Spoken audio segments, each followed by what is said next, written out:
Hallelujah! How good to celebrate our God in song. How sweet to give fitting praise. This is the opening line of the song we sang in today's Mass.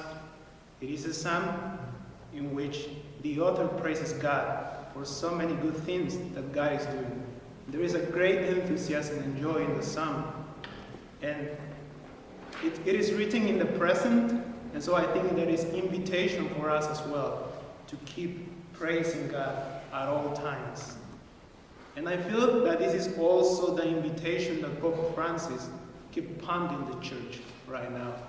You always hear him to say, be joyful, praise God in song.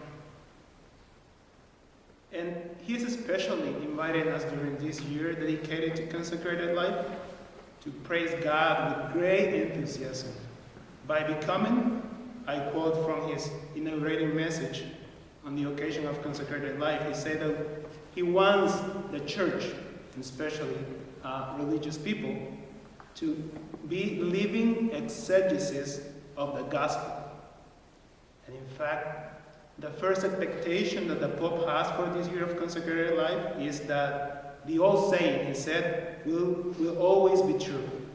Where there are religious, there is joy.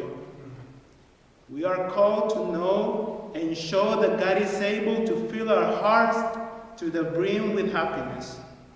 That our total self-giving in service to the church, to families, to young people, to the elderly and the poor, bring us lifelong personal fulfillment. And then the Pope also says, the apostolic effectiveness of consecrated life does not depend on the efficiency of its methods. It depends on the eloquence of your lives which radiate the joy and beauty of living the gospel and following Christ to the full. So, my dear brothers and sisters, on this Sunday, I want to echo those words of the Pope and invite all of you, all of us, to really live our vocations with great joy and enthusiasm. And how are we going to do this?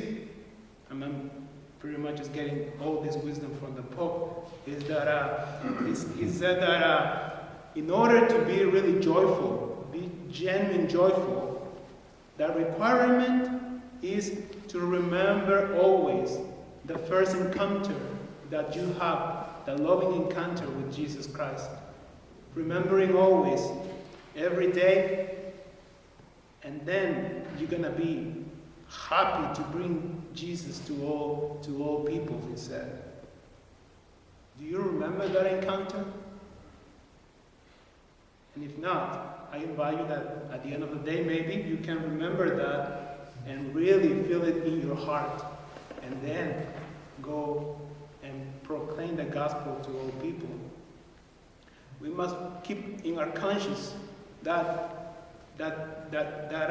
encounter that we have with Jesus. Because otherwise, we run the risk of losing the enthusiasm in living our way of life.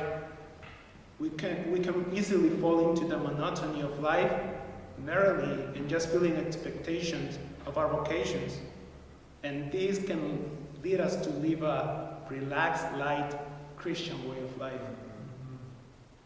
So, and at this point, the enthusiasm of living the vocation no longer will come from the joyful encounter with Christ, which initially moved us to embrace our vocations. Instead, I think the enthusiasm for our vocations will come from other self-centered sources. For example, the benefits that our vocations bring to us are so many. And so we just can follow those and be joyful, I guess, for those benefits that we get. So a good way to keep remembering this, remembering the encounter that you have with Christ, is that at the end of the day, you make an examination of conscience every day. And ask yourself, where did my joy come from today? Was it from remembering God's love for me? Was it from experiencing the loving and sometimes challenging presence of God in prayer? Or was it from seeking and encountering Christ in every people that we met today? Or was my joy primarily coming from the praises that we receive from doing something well? Was it from spending too much time maybe on watching TV? I don't know, some of the stuff that I guess we tend to do. So examine your conscience every day, and I guarantee you that you will be constantly aware of God's loving presence for you. And then, with that joy, we're going to go and preach the gospel, and we're going to be able to say with the song, how good to celebrate our God is Son, how sweet to give fitting praise. Amen.